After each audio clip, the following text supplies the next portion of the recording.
మాట జారితే క్షమించవచ్చు, డబ్బు పోతే మళ్ళీ సంపాదించవచ్చు, కానీ బంధం దూరమైతే మళ్ళీ తిరిగి దగ్గరవడం కష్టం. మాట, డబ్బు కన్నా బంధమే విలువైనది. అన్నీ నేర్చుకొని ఎవరు భూమి మీదకు రారు. విజయాలు జ్ఞానాన్ని పెంచుతాయి, ఓటములు అనుభవాన్ని పంచుతాయి. ప్రతిరోజు కొత్త విషయం నేర్చుకుంటూ ముందుకు సాగడమే అందమైన జీవితం. చదువుకోకపోతే ఎందుకు పనికిరావు అనేది పాత మాట. చదువుకు చేసే పనికి సంపాదనకి సంబంధం లేదు, కానీ సంపాదనకు ఆధారం చదువు వల్ల కలిగే జ్ఞానం. కాబట్టి జ్ఞానం కోసం చదవాలి. మనిషి జీవితం రైలు ప్రయాణం వంటిది. ధనవంతుడు ఏసీ రిజర్వేషన్లో వెళ్తాడు, మధ్యతరగతి వాడు రిజర్వేషన్లో వెళ్తాడు, పేదవాడు జనరల్ బోగిలో ఏదో ఒక మూల కూర్చొని వెళ్తాడు. ఎలా వెళ్ళినా ప్రయాణం మాత్రం ఆగదు కదా. గాడిద మనల్ని తన్నిందని గాడిదను మనం తన్నలేం కదా. అదేవిధంగా దుష్టులు మనల్ని బెదిరించారని తిరిగి వారిని నిందిస్తే వారికి మనకి తేడా ఉండదు. గాడిదలకు దూరంగా ఉన్నట్టే అలాంటి స్వభావం ఉన్న వారితో జాగ్రత్తగా ఉండడం మేలు. గొడవలు పడని బంధాలు అందమైనవే, అయితే గొడవలు పడినా విడిపోని బంధాలు అద్భుతమైనవి. బంధంలో అయినా స్నేహంలో అయినా ఉండకూడనిది నిర్లక్ష్యం, ఉండాల్సింది నమ్మకం, సమయం. గెలవాలంటే కష్టాలను ఓర్చుకోవాలి, ఎదగాలంటే గతాన్ని మర్చిపోవాలి, బ్రతకాలంటే ఇష్టాలను మార్చుకోవాలి. కాలంతో పాటు మౌనంగా ఉండి చూడు, నీకే తెలుస్తుంది. నువ్వు పలకరిస్తే గాని పలకని బంధాలేవో, నీ పలుకు కోసం ఎదురు చూసే బంధాలేవో. డబ్బు మనిషికి బలాన్ని ఇస్తుంది, ధైర్యాన్ని ఇస్తుంది, కానీ ఎంత సంపాదించినా సంతృప్తి మాత్రం ఇవ్వలేదు.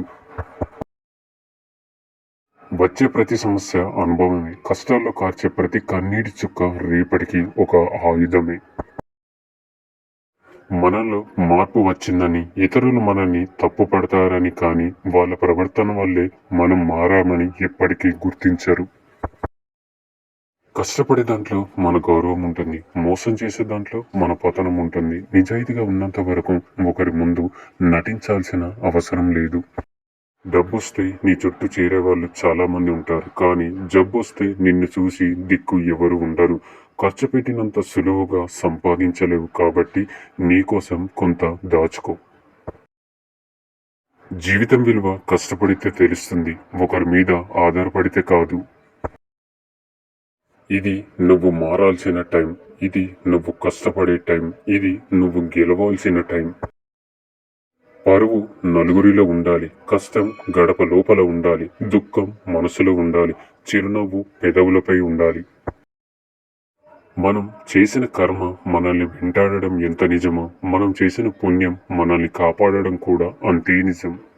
నమ్మకం కళ్ళతో చూసేది కాదు, చెవులతో వినేది కాదు.